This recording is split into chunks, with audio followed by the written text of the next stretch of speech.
What if the force is not constant but changing instead? You know what? Probably let's write work equals force times distance. That was our original formula. You might recall, Braden, I think I said to you, we're going to get at least, we're going to get 3 different versions of work. The first one, force times distance, is on your formula sheet. The third one is on your formula sheet, but the second one that I'm about to give you is not. You'll need to memorize it, but Mallory, I'm going to argue it's kind of a Captain Obvious, so don't panic. The restriction with this one is the force here has to be constant. That's one issue. What if the force is not constant, but it's changing instead? Here's our second definition of work. It's also the area under a force versus displacement or a force versus distance graph. How will you know to use that definition of work, Mika? They're going to give you a graph, and on the y-axis there's going to be an F for force, and on the x-axis there's going to be a D. It's going to be fairly obvious. So when they say, Scott, how much work? My first thought is, well, can I go force times distance? No. Oh, they gave me a graph. So, Scott, can you read to me example 7, please? How much? Okay, don't write this down right away. I'll tell you when to write it down. It's going to be the area. Which area? It's going to be, there's 2 meters.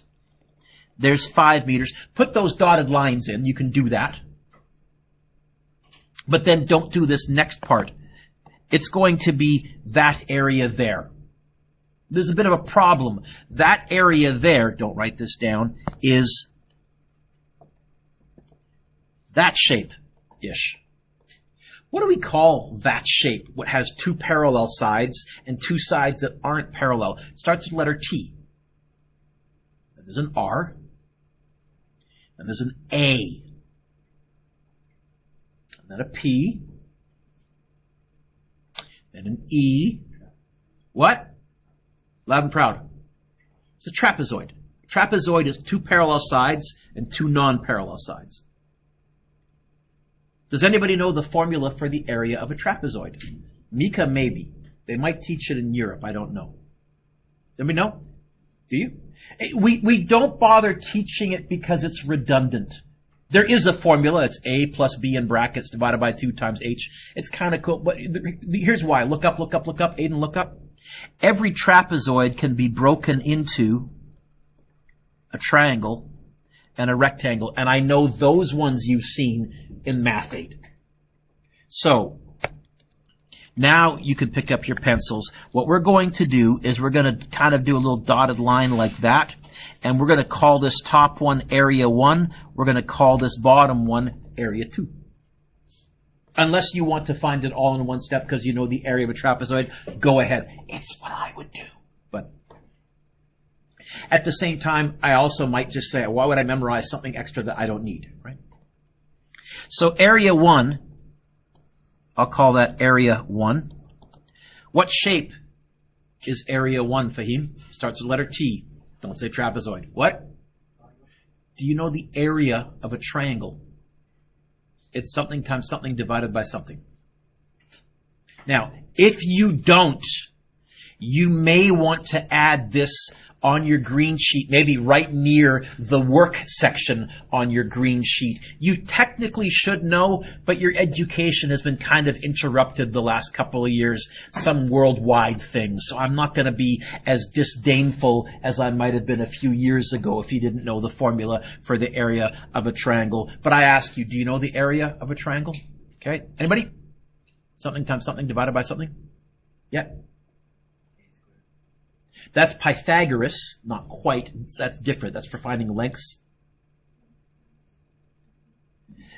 Usually I say it base times height divided by 2.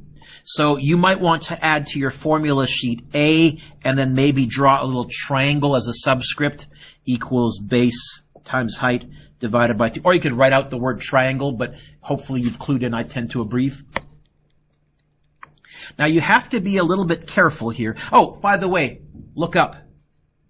Do you notice the force is increasing? And that's why I can't use force times distance. Aiden, I could not just go, 8 times 5, 40!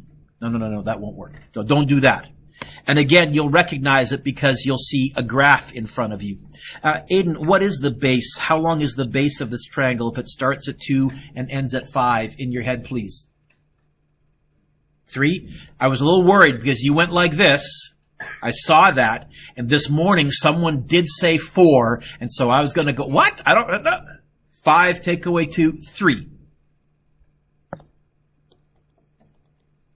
What's the height of this triangle? Not 8. Aiden, what's the height of this triangle? Well, we're going to have to do a little thinking. It looks like 2 hash marks gets me to 4. So what's 1 hash mark? 2. So how high? From 2 to 8. Divided by 2. In your head, please. Yeah. Mika, the second shape is a rectangle. Do you know the formula for the area of a rectangle? Okay? So you'll need to also add that to your green sheet.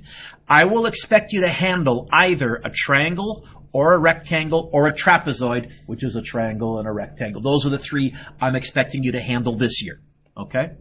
What is the formula for the area of a rectangle? Your hint is it's something times something. Usually I go length times width. Some people say base times height. I'm going to go length times width. So, Zaina, what's the length of this triangle if it starts, a rectangle, if it starts at 2 and ends at 5? And what's the height if it goes 1 hash mark? Look at the scale carefully. What's each hash mark worth if that's full? Okay. So you said 3 times 2. In your head, please, Zaina, without a calculator, I hope. Good. Zaina, take it all the way. 9 plus 6, no calculator. How much work would it take to move this mystery object from 2 meters to 5 meters? 15. Units, joules. And by the way, I don't even know what the object is. I don't know its mass, but I can tell you how much work if you give me the data.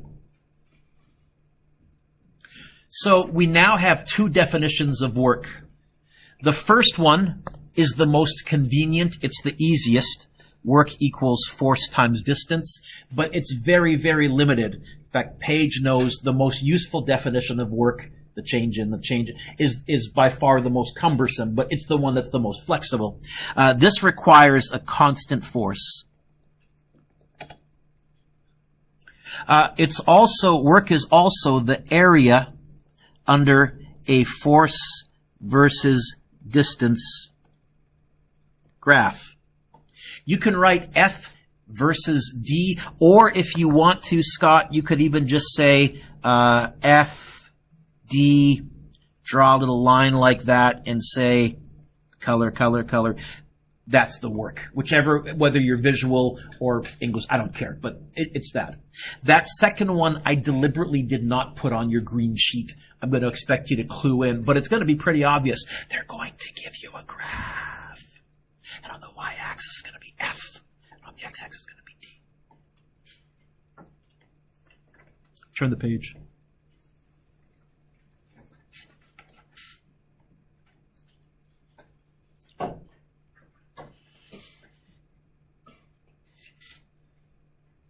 Ella, on my front row, Ella, what's example 8 asking me to find? That's okay. How much work? Can I just go 30 times 10? Oh, look, you can see the force is increasing as time progresses. So we're going to have to find this area here. I think I'm going to break it up into that triangle and that rectangle. Do this on your own. I'll do this silently up here. Let's see if we end up in the same place. Try this one on your own. I'll show my work, no pun intended, and we'll see if we end up in the same place.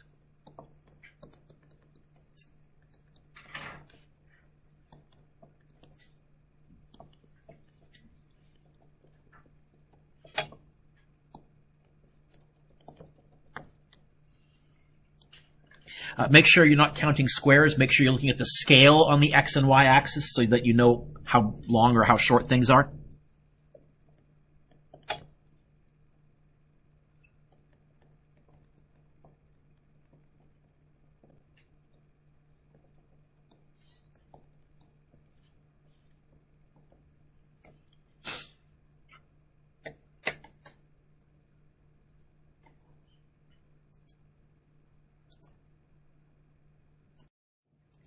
We're going to finish with example 9, which is much tougher, but also much more realistic. A 124 kilogram box is being pushed along a floor that has a coefficient of friction of 0.25. Scott, just the fact that I see a mu, I'm already thinking there's probably going to be a free body diagram in my future. I don't know. And all of the stuff that we've done is still fair game for me to use here, especially since work equals force times distance. I guess all of our force stuff is good. The person pushing applies a force of 525 newtons over a distance of 22 meters. You know what? Let's imagine, a good example would be the benches in the gym. You're pushing the bench across the gym, but you can also feel a force resisting you. There's some friction. Is that okay, Jonah? Jonah, what's A asking me to find? Keep reading, because B is also saying how much work, and C is also saying how much work, so we better be more specific. What's A asking me to find? How much work is being done by the person? You know what? I think this is asking us to find the work done by the applied force, because they even used the word applies after the word person, which was very convenient. I think that's going to be F applied times distance. Jonah, I'm imagining this. I didn't give you a picture, but I'm pretty sure the force and the distance would be in the same direction. We're pushing something across the floor. So we're good. We can use this. Jonah, what is the applied force? 525. Good. What's the distance? Good. What'd you get? Give me all the sig figs, please.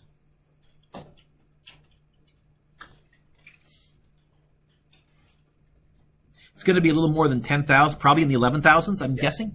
11,500. 11,500, that's a 11550. Yep. Units, work, joules, okay? Now I'm going to give you a slightly different way to think about that. Jonah's body lost 11,550 joules of energy.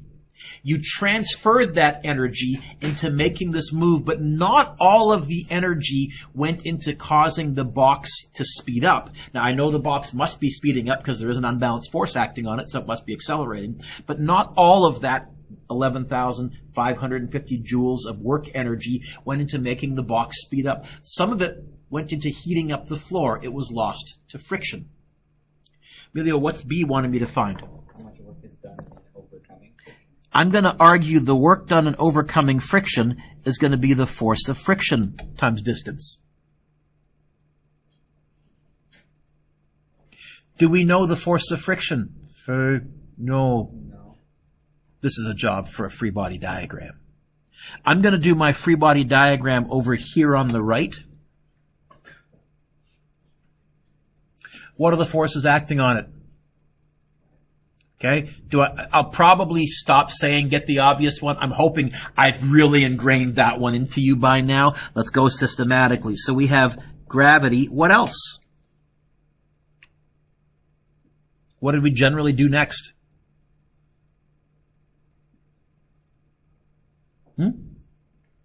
Normal force.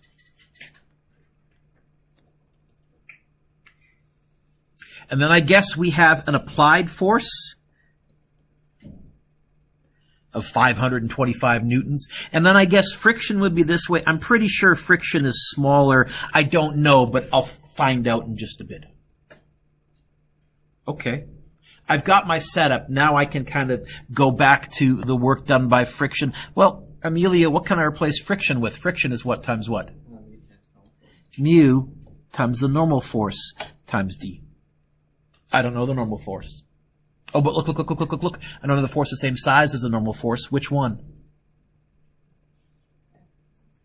So I can write this as mu mg d. Okay. Let's crunch the numbers. The work done by friction, what's mu? I don't know. What's mu with you? 0.25 times 124 times 9.8 times 22. Emilio, give me all the sig figs, please. Do this one in your head, Mr. Duke. Well, it's going to be roughly 50 times 120. It's going to be in the 6,000s, I can tell you that much. 6,600. Read me the digits. 6683.6 joules.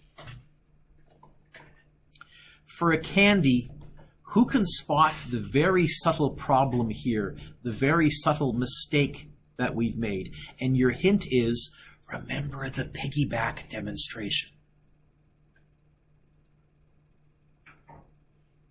What's the issue with this? See it? We've made a very, very subtle, casual sloppiness mistake. You see it? What direction is the distance? What direction is friction? Are they in the same direction? Mr. Dewick, you said the force and the distance had to be in the same direction. I fibbed a little bit. Here's what I really should have said. The force and the distance need to be in the same plane, in the same flatness. Okay? But I do want to somehow show that I'm losing energy to friction. What would be an easy way to show mathematically that I'm losing energy? Loud and proud. So this negative here comes from the fact that the force is in the opposite direction of the distance, but it's not a vector, it's not a direction, it's an energy loss, it's a magnitude change. Jonah, here's what we're saying. You put from your body 11,550 joules of work, but you lost 6,683.6 joules into friction. Friction manifests itself as heat. You heated up the floor. It's the same reason why when you rub your hands together, you can feel you're generating heat. Friction manifests itself as heat. I'll always talk about heat loss. So, Jonah, coming back to you, what's the net work done on the box? How much work actually went into making the box accelerate? 11,550, take away 6,683.6. That's the answer. Whatever that is. Jonah, give it to me to all the sig figs. Probably 3,900 something? No. 4,866.4 joules. That's the network that was done. That's how much energy actually went into speeding up the box. Most of it went into heating up the floor. What if you wanted to be more efficient? Grease the floor. And now we're already looking at why we lubricate things. It's so that we lose less useful energy to heat, and more of it can go into, in this case, causing the box to speed up or whatever industrial task you're trying to accomplish. Okay? Good, Jan? Yeah, you sure? What's your homework? I already assigned 1, 2, 3, 4, 5, 6, and 7.